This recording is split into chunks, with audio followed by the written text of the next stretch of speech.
The Simpsons.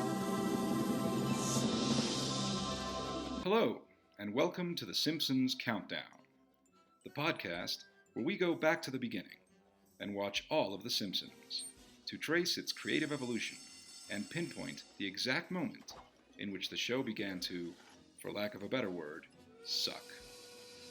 I'm your host, Erix Antoine, and this week I'm joined by my good friend Pedro Pablo Silón, Petrus to his friends. Petrus is a Bolivian writer and musician. He fronts a rock band called Odyssey.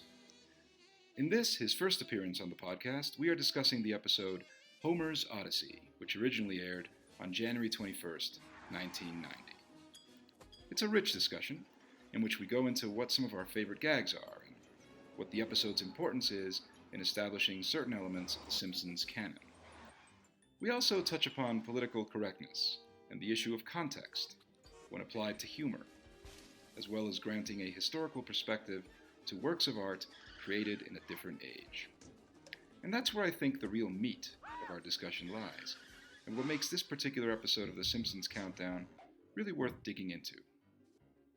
So now, by all means, I hope you will dig in. Whether you're sitting in your car, or on a bus, or on the stationary bike, or on the toilet. I hope you enjoy the discussion that follows. Here we go.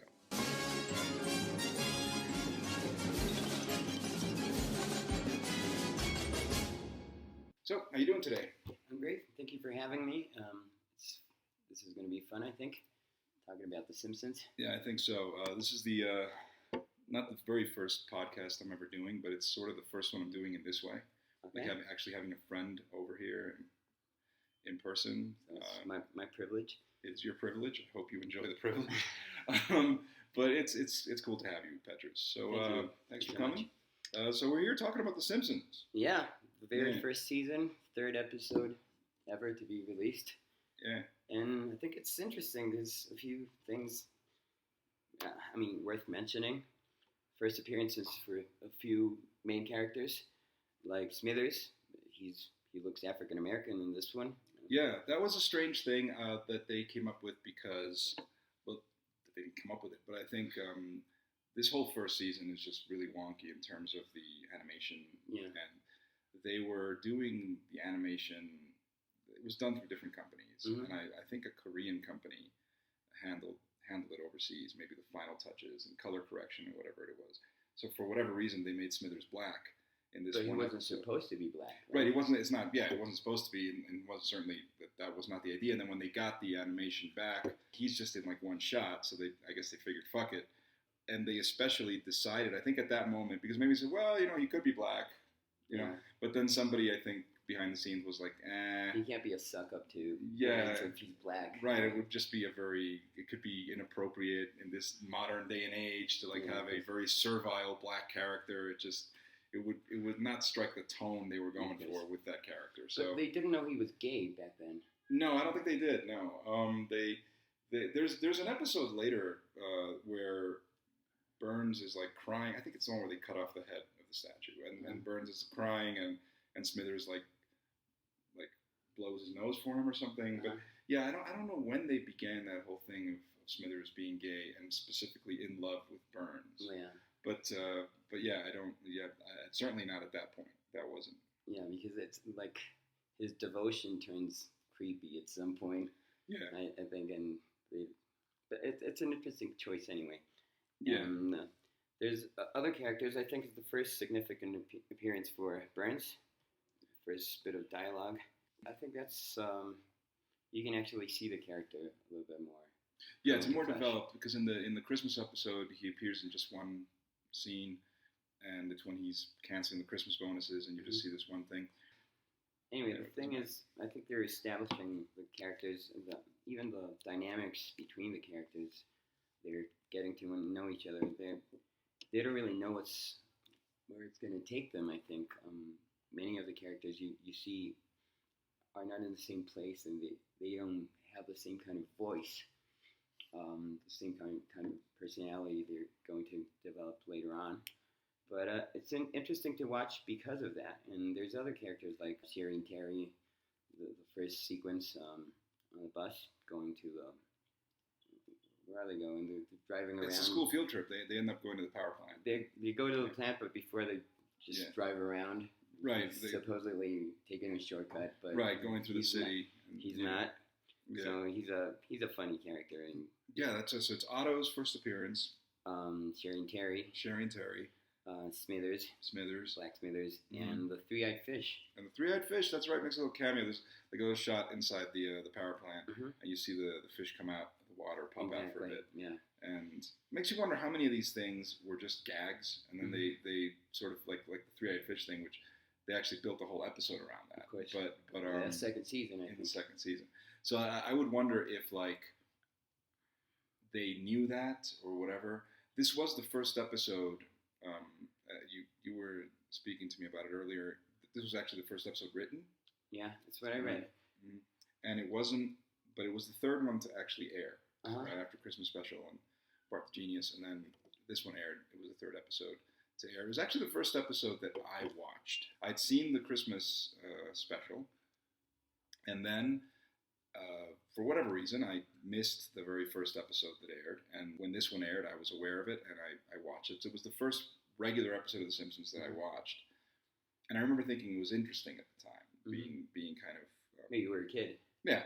I mean, I think I was 13. I was 12 or 13. Okay. So it made an impression on me, right? I mean, there's a certain maturity to it that it was not common in cartoon shows at that time. Yeah. I remember it making an impression on me. I specifically remember that one shot where you first see Burns. There's this one shot where you first see him clearly. I think Homer's downstairs, like out in the street, and he's protesting. Yeah. And then there's this shot of him in his office, like looking down on the people. Exactly. And there was just the way he looked, his like bald head and the way the shot is lined up. Made sinister him kind of. Made him look like an alien. It was just like I remember that made an impression on me. Just like it being this really creepy thing. And the whole episode, if we look at it, like you mentioned how there's stuff that's still sort of being developed. So clearly, it's the first episode that was written, and that I would believe that. And then you go and you realize, first of all, Homer's the main character. Yeah. He's the central character of the episode. It's about him. That's an interesting thing to note. And it's a dramatic story. It's a dramatic story about how he gets fired. It's very strange. In front of his kid. In front of his kid. That's actually like a dramatic scene. It's not a particularly funny scene. It's a scene. Humiliating. It's like humiliating, and you kind of feel sorry for Homer. And here's the interesting thing about Homer in this particular episode, as opposed to how he would eventually develop. And you see a little bit of this in some other episodes, but here in particular, and that's why I think it's interesting. Homer is he's like a reasonable, moral, he's like a heroic character. In this episode. Yeah, in this episode. He's the whole plot is built around him being fired, going through a depression, and then having an epiphany when a car almost runs him over, runs his family, when he's trying to kill himself. Yeah. He goes to save his family from being hit by a car because the road is so unsafe, and then he becomes this crusader for safety. Yeah. And you go, that's a very interesting thing to consider that they did that with Homer. It's the sort of thing that Marge would probably do in a later episode. Like becoming a crusader and putting up the signs and having that be the through line of the episode. But I think it's the first episode where they actually establish he's in charge of safety at the plant, right? So that's right. So it's basically how he gets his new job. The job he's going to have throughout the series. It's an origin story. When you in a way, it's interesting to consider. Okay, so it's the third episode that aired, and there is a kind of continuity to the storyline. It's like establishing. It's giving him the job that would then be his job for the rest of the show. Exactly, yeah. And doing it in a fairly realistic way. And it makes one wonder if, when they were first developing the series, if they thought that they would give it a kind of continuity. I mean, they didn't eventually. They didn't. It just goes all over the place, and it changes with the times. It's been going on for 30 years. So back then, Homer, when he started dating Marge in the late 70s, and I think eventually they get to the point where he starts dating Marge in the 90s or whatever. Yeah, I mean, it became a totally different thing. And Bart is always 10 years old and goes on forever. But they do, I think in the first season, they do establish a few things.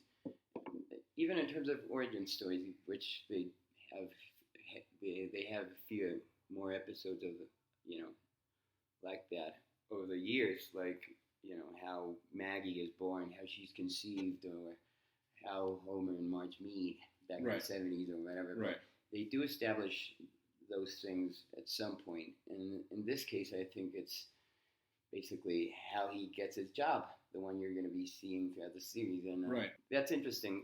But I think there's also a few other elements, even the rally thing. Homer is organizing a rally and he's protesting, and Burns actually caves in and he gives him another job or something. I think it's a few elements you see in the episode which are going to be somehow developed, or they're going to give them a twist throughout the series, and that's interesting because you can see there's so much raw material in this episode, and they don't know what to do with it, but later on they're going to realize how to, even the three-eyed fish, for instance, like you said, they're just showing you this world, this universe they're creating, and some characters, they don't even know what's going to happen with them. They're just part of the canvas. And in this case, you can realize, you realize they later on pick a few elements and they develop them throughout the series. And I think that's interesting when you watch the first few episodes. There's so much potential there, but they still don't know how to deal with the characters, the dynamics between the characters and their personalities, but it's all there. Yeah, the little bits and pieces are there. Most shows have like a series Bible, and I'm sure this series, like anything, had an essential Bible. But they were spinning off the Tracy Ullman shorts at that time. And I guess they just said, well, let's make a cartoon show out of this. And they must have thought of some ideas. And they got some of the writers from Tracy Ullman, and they must have sat down. They didn't know how big it was going to be, I think. I'm sure that's also the case. They figured, because they were doing stuff that was risky at the time. It was a primetime cartoon show, which was a relative novelty. The Flintstones had done it in the 60s, but now it hadn't really been done. They sort of created a new language for animation and for everything, even in terms of sitcoms. I'm guessing that their series Bible must have been very roughly sketched out, and they must have been developing it as they went along. But they must have had some essential things, some like goals, or some little things they wanted to do with the show to make it different. They wanted it to be grittier than your average animated show, obviously, because it was prime time. They wanted to focus on more adult topics. That's why you have plots that are not typical. It's not like the Flintstones. The Flintstones is always just some madcap thing that Fred and Barney are doing or whatever. It's goofy. Here, it had some goofy humor, but the plot lines were built around more mature ideas, right? Yeah, but there's also like a moral. Homer, even in these first few episodes, you can see he's kind of a nice guy, right? Right. He's basically a good guy. He's a good guy, and you can see he's trying to be a better father and a better person than he is later. I don't know if that's intentional, but in the end, it's all about Homer understanding his place and his responsibility towards his family, and there's always like an undertone. Sure, they always have a certain, I guess, as madcap as it gets, they always have a little bit of a, I don't want to say message. It's the show is not schmaltzy. It's not it's not entirely cynical either. But they do have like a moral center. James L. Brooks being one of the producers, he's kind of the master, or was at least. His movies he hasn't made a good movie in a long time, but he was once upon a time sort of the master of the dramedy. With movies like Terms of Endearment. And as good as it gets. As good as it gets, and so he always had this sort of nice mix of drama and comedy, and even the TV shows he produced, like Taxi. There was a nice balance of grounded humanity and broad comedy, sort of like, I think in pretty much everything he ever did. And so the early Simpsons episodes seem to be following that line. And eventually Homer becomes goofier, but the whole show becomes a lot wackier, and just in general, they start going full on into broad, big satire, and just making it a lot bigger. And whereas in these first episodes, in this first season, what we see is something a lot more grounded.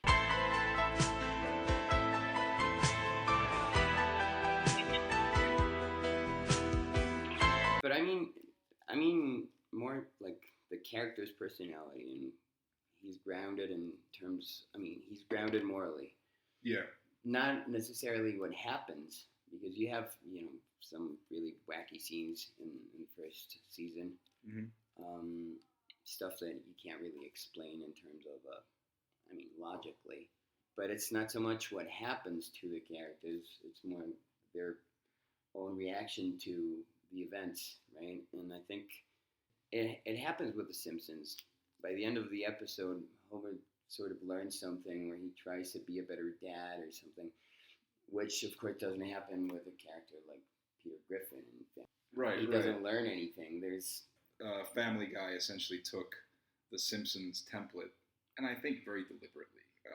People say that at first they were saying it was a rip-off. It wasn't really a rip-off. It was very clearly riffing on The Simpsons, and just sort of saying, but obviously just taking it into a whole other level of just being very absurdist. And of course, he's based on that sort of blueprint. Right. But he doesn't learn. He doesn't try to be a better person. Right. Morally, he's not aiming at that. Yeah, I think you can see the basic difference between Family Guy and The Simpsons, especially Homer. Right. Well, Homer, and also just the way the stories are structured. What you just brought up, the fact that there is a sort of moral compass. Yeah. To the show in general. That's what I would call it, moral compass. Doesn't necessarily. I don't want to say they're politically correct, but right. They strike a nice balance where they know maybe they don't know, but they seem to be testing just how far they can push it. Uh-huh. And they always know that, well, there's kind of a limit to how far we can go, especially in these first episodes. Yeah. Let's just kind of, let's see. But it makes me think, because this was considered very edgy at the time. Yeah. You watch these episodes 30 years later, and it's pretty quaint. You go like, you can see how it was edgy 30 years ago, because people weren't really doing stuff like that on TV. Mm-hmm. But you look like, let's take a look at this particular story, for example. Consider that the basic plot of the episode is that Homer gets fired, and then he goes into a depression, and he tries to commit suicide. Yeah. So they build this whole element of the story around him wanting to kill himself. And on top of that, which is a very dark thing, and on top of that, I mean, it's the sort of thing that in some other sitcom would be like a very special episode of Different Strokes, or like Fresh Prince. But the whole scene is hilarious. Right. Well, it's very funny, and it's the sort of thing where I go like, okay, I find it very funny. You find it very funny. Obviously, between you and me, we can say obviously suicide is no laughing matter. Depression is no laughing matter, and it's the sort of thing where today, okay, if they built a comic sitcom around suicide and tried to play it for laughs, I'm pretty sure there'd be some think piece or some blog being like, "Oh my God, how could they do this?" And they're making light of depression is a huge issue right now. Of course, and I mean, beyond how it is, I certainly don't think that when they wrote this or even now they meant to make light of it. I think they just thought, well, we're going to do something very dark here. We're going to have some fun with dark humor. And so you brought up some funny lines. Homer's an idiot. Also, right. I mean, you know he's not going to kill himself. Right. Yeah, and his plus, depression it's just not as deep. Right. He's not having like mental issues and right. But they do like the whole concept. Obviously, this is a funny show, so they can't dwell on that. They can't make it a downer. So they make that whole concept of him carrying a boulder. The old couple. When he passes by his neighbors, the old couple sitting at the porch. Oh, looks like young Simpson is going to kill himself. No, maybe not. Maybe he's just taking his boulder for a walk. Oh. It's beautiful. And then he finally gets to the bridge, and there's another boulder exactly the same size. So he carried the whole the thing in vain. But the whole scene is funny, I think, and it's also kind of it's cynical because, like you said, it's no laughing matter of suicide, of course. Right. But they know how to do it, and maybe other characters in The Simpsons who are more depressive or darker characters wouldn't be as funny. But it's Homer. He's not deep enough to consider suicide. But anyway, there's a few other gags I liked in the episode, especially the kids when they're. You can see the kids from Homer's perspective. He's lying down on his back. All he does is lie there like an unemployed whale. Other episodes in the first season, Bart sort of looks up to his dad. He doesn't disrespect him as much, which I think it's funnier. It's right. You know, Homer choking his son is more like what you understand the relationship is like. Right. Not really, you know, right. the kid idolizing his dad. So this part, you know, I liked the tone it strikes in terms of what it's going to be, the relationship. And he says something like, I don't know what else to do. There's only one thing we can do. Take advantage of the old guy. You gotta sign my report card, Dad. And I think it's beautiful. I think they drew on that throughout the show, that sort of, the tone is right there. Those elements, I think, are important to highlight in terms of this episode being the third episode in the show. They don't really know what's going to happen, but there's a few elements that they know are rich. Later on the show, later through the years, they know how to not just develop them, they know how to squeeze them, you know, they know how to make them more fruitful, I think. What you're saying about the characters, I think they're all kind of, everything's rough. Everything's still in a rough stage. And it's not just that the animation is still kind of wonky. It's that they still haven't really gotten a handle on these characters. I can be pretty sure that they had the family. It's okay, this is a show about the Simpsons. They're the central characters. And sometimes we'll make Homer the central character, sometimes we'll make Lisa, Bart, whatever. They probably figured that that's how it was going to go. But as far as expanding the universe and having all these other supporting characters, I think that and that's going back to what I was saying about a series Bible. You look at an episode like this, and you see that there's a lot of stuff that ended up popping up later, little things that ended up getting developed more later, like the bar, or, you know, the three-eyed fish, where a whole episode was built around that. That could be stuff where somebody might have put in because in animation scripts, you kind of have to describe a lot of stuff, because especially visual gags. I'm sure that in the script it must have said, oh yeah, as they pass through the power plant outside, you see a three-eyed fish pop out of the water. And I don't think that when they wrote that, they said, and you know what, we're going to do that because, you know, in the second season, we'll do a whole episode about that. No, of course. I'm pretty sure that what they did was, when they were thinking of ideas for episodes, then they looked back at some old episodes and went like, well, why don't we do something about that three-eyed fish that showed up in episode 1? So why don't we bring back the bartender? Or why don't we do this? Or why don't, you know, so it's the sort of thing that they were kind of making it up. They were developing it as they went along. And it's clear that the only thing they really had, and even that was rough, was the family. They kind of said, well, this is what we have. Like, everything must have been centered around who they are. So they were like, well, Homer's the typical middle class, working class American, blue collar, like American guy, not very sophisticated, not intellectual, kind of a stupid guy. Not a bad guy, but, you know, not the smartest guy. And he's got like a bratty son. And then I think eventually they said, well, we have to differentiate the son from the daughter. They can't both be troublemakers. So let's make the daughter like more like of a nerd or more intelligent or whatever. Let's differentiate them that way. She's supposed to be Matt Groening's favorite character, right? Yeah. Apparently, Lisa. Yeah, Lisa. And I think it's the way she ended up developing.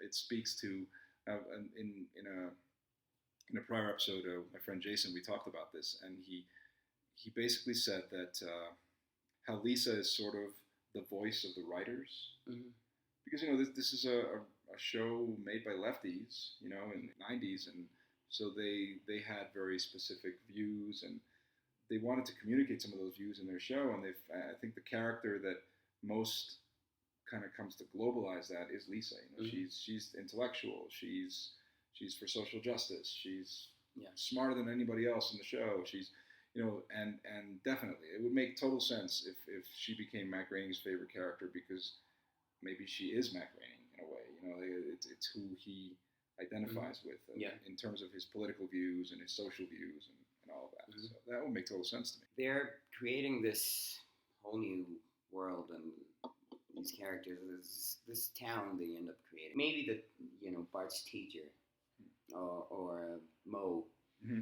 they knew they were going to need those characters eventually. Right. I mean, if you have a kid, he's going to go to school. You're going to need characters. You're going to need his classmates. You're going to need his teachers. Exactly. You're going to need mainly a teacher. You're going to need a few, the bully in the classroom. Right. And even Homer, what is he going to do? He's kind of a drunk, so he's going to go to the bar, and right. You're going to have a right. You're going to have the bartender. You're going to have his friend. It's almost like they plant little seeds. Like I'm not saying that it was deliberate. Yeah, even. I'm not even saying that it's deliberate. I'm not even saying that like when they did that they were like, oh, because we're going to bring this back. But I think that they always made it a point to stuff the episodes with all these details. Yeah. And I think they might have known early on that everything they did, every little thing, like if the show ended up continuing, because as you pointed out in the beginning, they didn't know. They didn't expect this to take off the way that it did. Mm-hmm. I'm sure they were hoping it would be successful. They figured they could get a few seasons out of it, like any good show. But I really don't think that in 1989, when they were putting the show together, that they were saying to themselves, oh, this is going to be a phenomenon. This is going to be like a global phenomenon that's it. I mean, it's going to go on forever. Like, I really doubt that they but figured they're just painting the canvas. Right. And a few elements are just worth coming back to.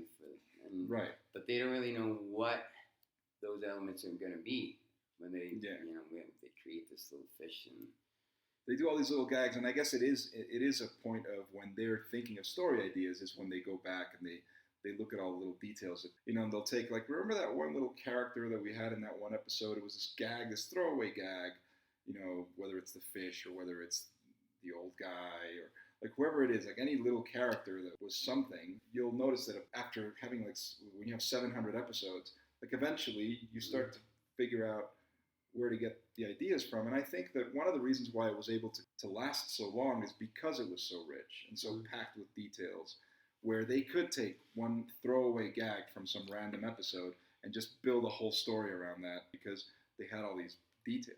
They're actually establishing these really rich dynamics here, which are going to become like the centerpiece of the show. And when they ruin that, years later, and I don't know, season 20 or something, when they begin to sort of they talk about jumping the shark, right? And kind of the whole purpose of this podcast is to go through the whole show until we get to that point, right? I think that there is no question that eventually things started to get distorted, because even with something as packed with detail as this was, and even with the wealth of ideas they could have come up with as writers change and as things change in general, this show was very much of its time, I do think. I mean, it became a global phenomenon, but I think one thing that we can probably agree on is that its best years are the 90s, because it was really reflecting on that time. The original writers, the first writers that came in and they were telling these stories, they were really charged with making it be social commentary of its moment. But there's also this balance with political correctness, which you can't really attain nowadays, because it's such a big thing, and I think it got out of hand in many ways. Well, let's talk about that for a second. So let's discuss political correctness for a minute. And I think it was different in the 90s. It was maybe more open. Maybe people weren't scared of telling certain types of jokes. Yeah. Right? And I don't want this to sound like, oh, you can't be funny anymore and blah, blah, blah. I mean, that's not what I mean. But I do think that the way humor is delivered, the way humor is processed, has gone through a change. That's why you have a lot of situations where people will watch some sitcom, they'll watch like Friends, or they'll watch Seinfeld, and they'll be like, oh my God, that's so homophobic, or like what, people now who are growing up now, who were not there at the time. The humor does change. Humor, and I think that we have to accept that that's true, that I think as society begins to change, certain things that maybe we found acceptable once. But it changes in reference to something, right? I mean. Okay, well, yeah, okay, that's like. In terms of political correctness, I mean, I don't know. I think comedy has a lot to do with it. It's sort of it's like a template, but you're keeping a balance with that. So you can't, even if you're an asshole, even if your show is really edgy, when it becomes offensive and it becomes just for the sake of being mean, it's just not funny, right? Right, So, exactly. So that's a balance you have Right. to. It's always there. I mean, when you're writing comedy, it's like the elephant in the room, right? Sure.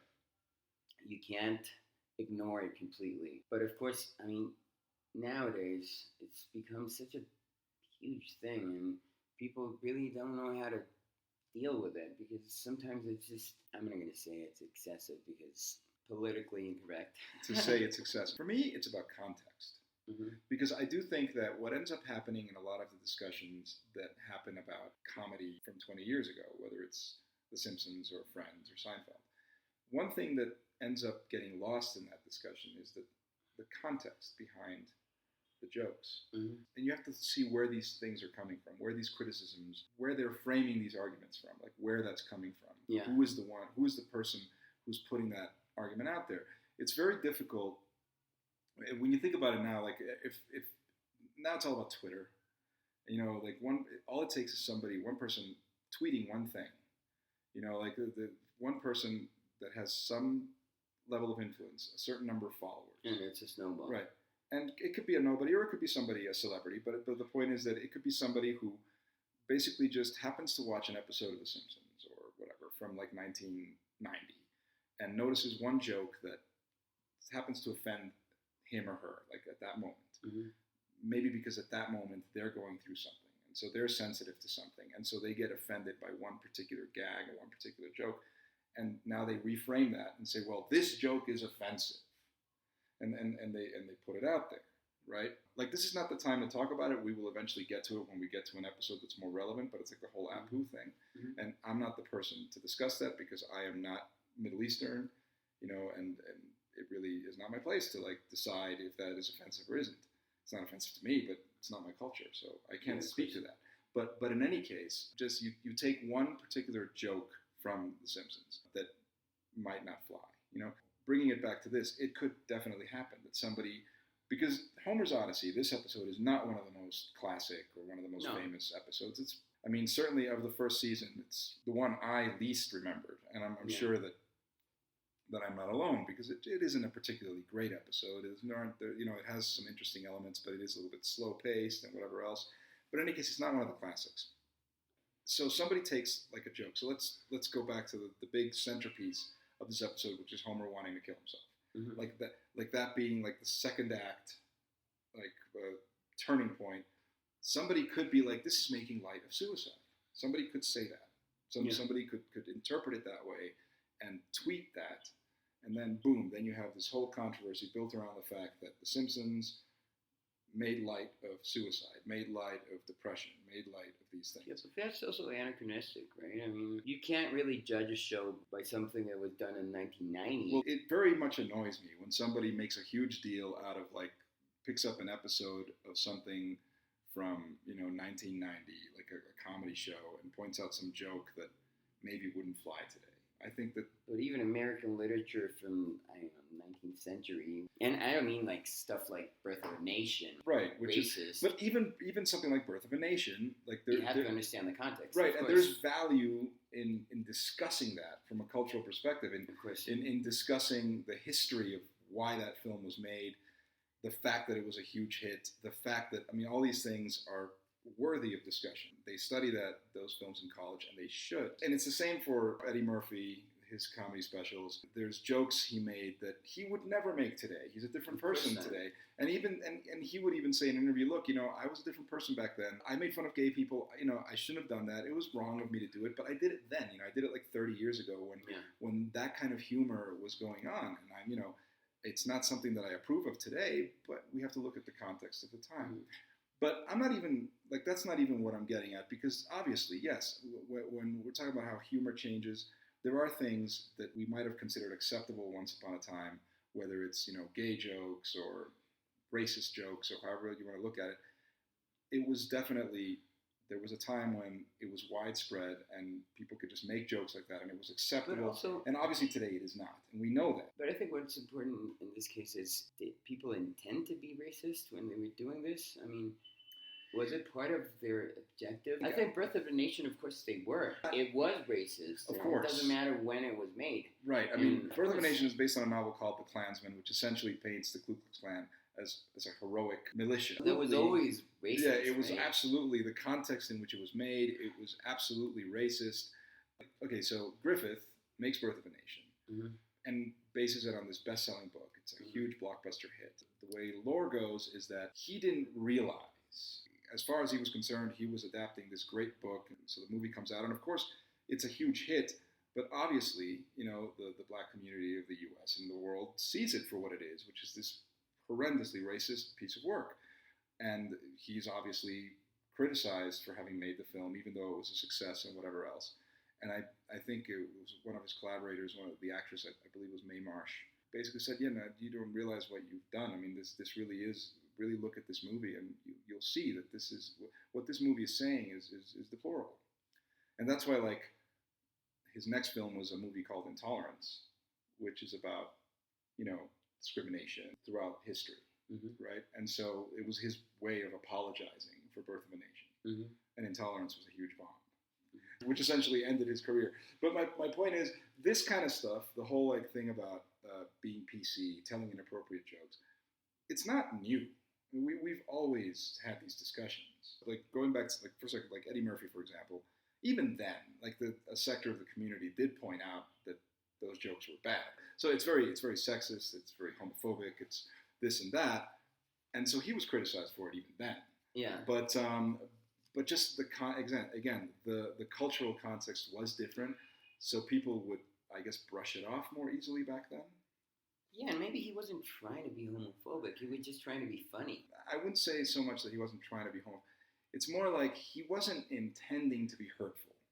Exactly. It didn't occur to him at the moment of like telling that joke that this could possibly be interpreted or taken as hurtful from a certain sector of the community that doesn't appreciate being mocked in that way. I think people just get more easily offended now. I think people get the same level of offended, but it has become easier to express it in terms of like back in those days.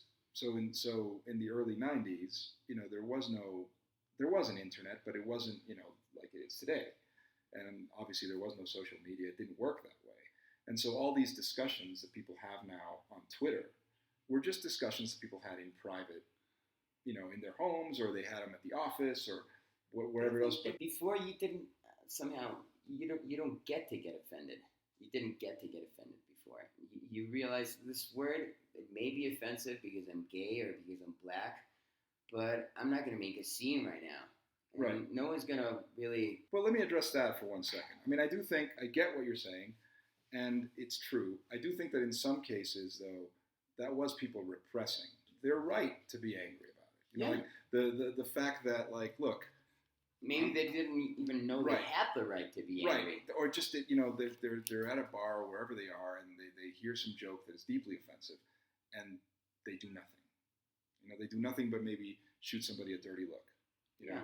But now at least they can go home and tweet about it. You know, maybe I'm not saying that people now feel entitled to make a scene. Most people continue to, you know, have composure, and even in a public place, you probably aren't going to make a scene.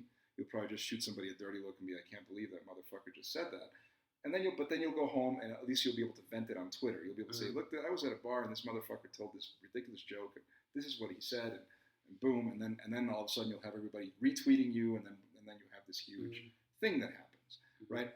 And that's good in the sense that it's good that a person who maybe 20 years ago had to just keep it to themselves can now vent, can now like express, can be like, I can't believe that somebody in this day and age is still making ridiculous jokes like that at the expense of people like me.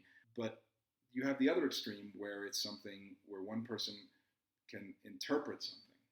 And that's kind of what I was getting at before with this. Because, you know, a gay joke, you know, or a racist joke where it's very clear that the punchline is that the person of this ethnicity is stupid. Or, you know, that the gay person is somehow wrong for being gay. When that's the punchline of the joke, then obviously that is a racist or a homophobic joke.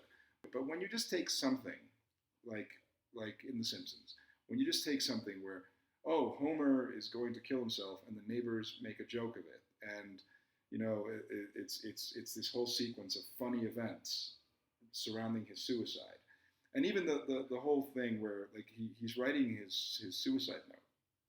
Right. Oh, right. That's my favorite. Stupid things I have to do. Right. No, and there's this one thing. So he's writing his suicide note, and part of his suicide note, it's like, I can only leave you with the words my father gave me.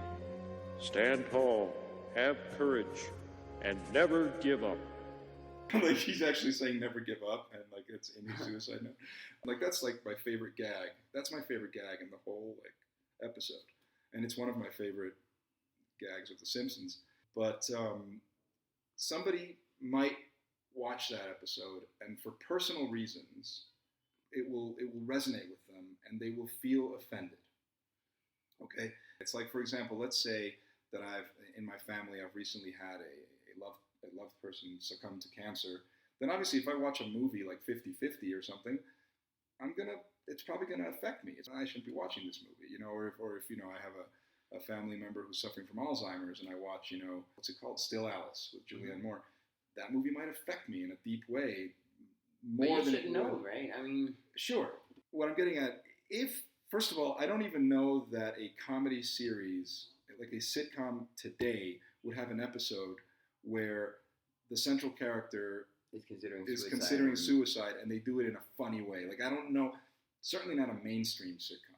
I can see something like It's Always Sunny in Philadelphia or something like that. But I'm saying that like something mainstream would probably not tackle the topic, or would be careful about it. Or if they did, they'd be like a trigger warning.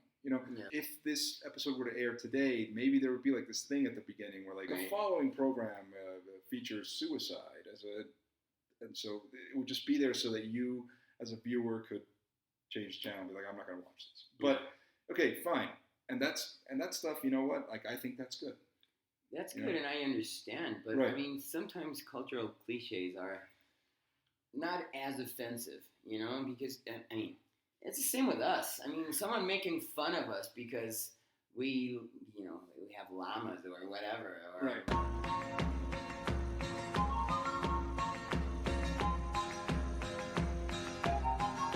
Here you go. So if somebody were to if you were in a conversation, or if you were to watch a show or something where they basically imply that Bolivia is all about cocaine, we all make cocaine. We're all drug dealers, or you might be offended by that. As of course. Okay. Now, but if it's about we like potatoes, it's crap. Right. I mean that's not really offensive. I mean, going back to this episode, of course, if you're talking about suicide, it's really hard to, you really want to go there. But if you're going to talk about Latinos or, I don't know, this episode with the B guy.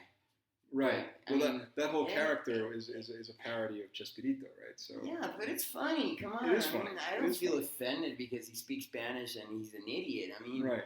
That's kind of what I'm getting at in terms of context. And we go, like, there is humor that is, I wouldn't call it so much humor. There are certain jokes, certain types of jokes that are intentionally hurtful. Yeah. And then there are stupid jokes that are maybe unintentionally hurtful. Mm-hmm. And in that case, that's where I think context comes in. That's where you have to be like, look, you look at this episode and you have this whole subplot about Homer wanting to commit suicide. And it's clear from the context of the episode, it's not about making fun of suicide. It's just a plot element. Mm-hmm. It's built around, it's character development for Homer.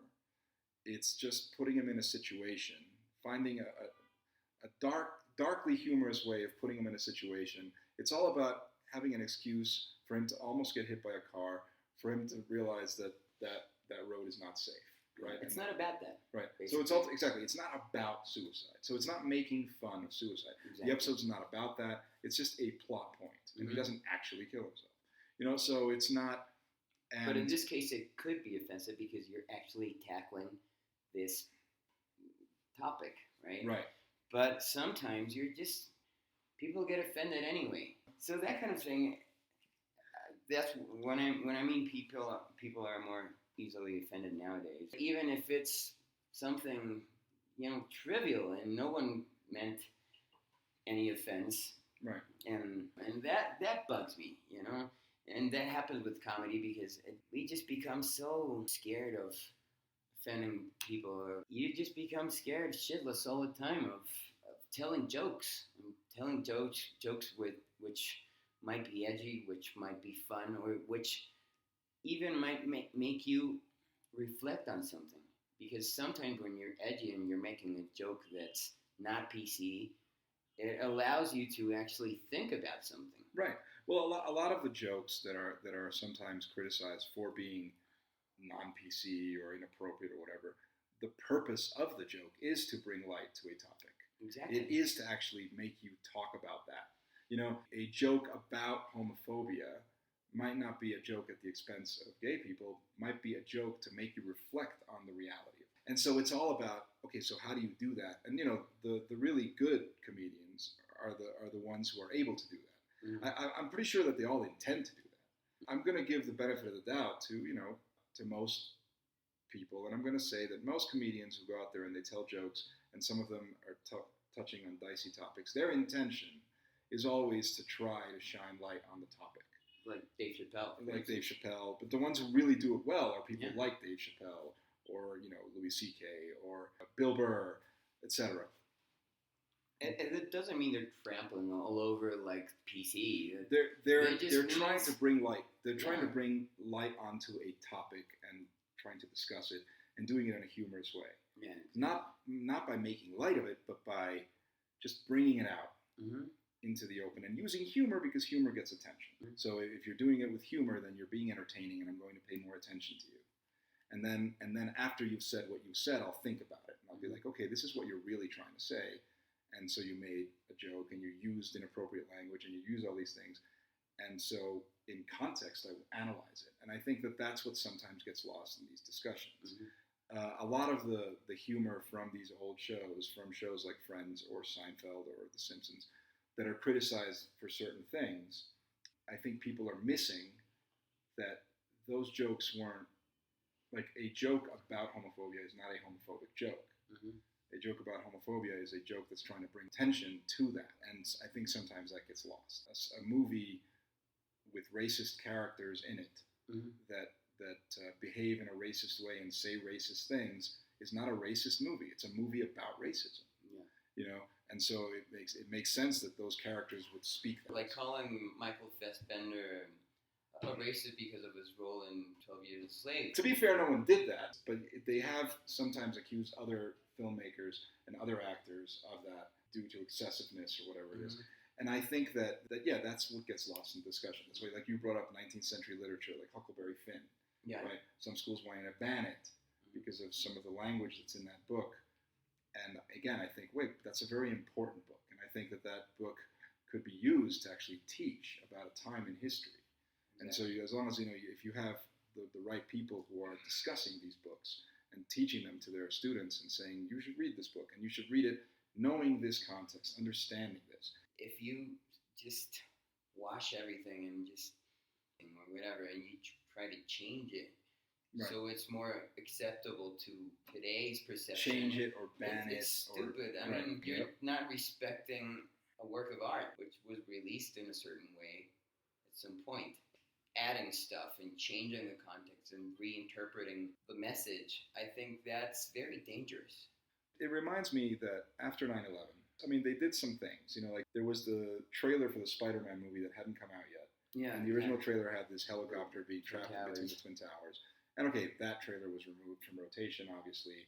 I think that one of the posters had like the reflection of the Twin Towers on like his eyes. They took that out. But I do remember that, and that's understandable. I mean, this is something that was coming out and it had just happened. People that's understandable. Right, and, you're not going to change every single Friends episode. But there was talk about doing that at some point. Like I don't know how serious this talk was, but I do remember people talking about sort of like digitally removing shots of the Twin Towers from certain movies and certain shows, and everybody was going like, well, I mean, come on, man. I mean, what? They were there. It's a tragedy that happened. They used to exist. I mean, what are you trying to say? You know what I mean? Like, we're gonna just pretend erase it them. didn't exist. Right, I mean, because it reminds us of a very painful thing that happened to us. I mean, it's ridiculous. When they say that a hero can save us, I'm not gonna. It's better, I think, to, instead of just attacking old jokes, it's better to talk about them, I think, to analyze the context, to see why was this acceptable then, or why, like, what were they trying to say then. There's no value in just pointing it out. To be like, oh, I saw this Friends episode, which was so homophobic. And? Why was it homophobic? Okay, so why? Well, let's analyze that. Like, what do you mean? Like, how was it? Why was it? You know, let's look at the historical context of, you know, jokes that but I think were that's inappropriate then versus how they are now. That's an important lesson in terms of history, how you understand history, because of course, every work of literature or art or music, it's going to be interpreted differently from when it came out originally. That's obvious. Mm-hmm. There's a lesson to be learned in terms of why was it funny back then and why isn't it funny now, and what am I missing here? I mean, what changed in this general context in the situation for this to not be funny anymore, for this to become funny all of a sudden? Because sometimes something that just wasn't funny before, because even this template of the political correctness was different, now it becomes funny. You know, you have to consider that all the time when you're writing comedy, when you're doing comedy. So I think it applies to this episode, and it applies to The Simpsons in general. And it's something we have to accept, because they were created within that context.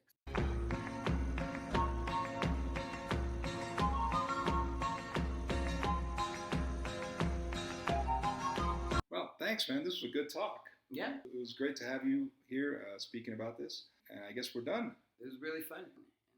So is there anything you want to plug? Anything that you'd like our listeners to know about in terms of your work? Yeah, of course. My band's name is called Oz. You can check it out on Spotify. It's Oz Rock. Oz Rock on Spotify? On Spotify, and so check it out. And we have a few records, and I hope you like them. All right, they're really good. Check them out, guys. All right, so that's it for this week's installment of The Simpsons Countdown. Thank you for joining us. If you enjoyed this, please give us a like. If you haven't yet, go ahead and subscribe, and feel free to leave a comment or two expressing your appreciation. Do keep in mind, also, that it's fine to disagree with any points made by myself or my guest, so long as we keep it civil. I'm Erix Antoine, and next time I will be joined by another good friend of mine, and we'll be discussing the classic episode, There's No Disgrace Like Home. I hope you'll join us for that one, too. So until the next time, stay safe, everyone. Thanks for being here. See you next time.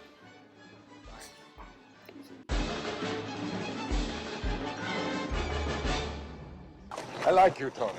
There is no lying in you. Unfortunately, I do not feel the same about the...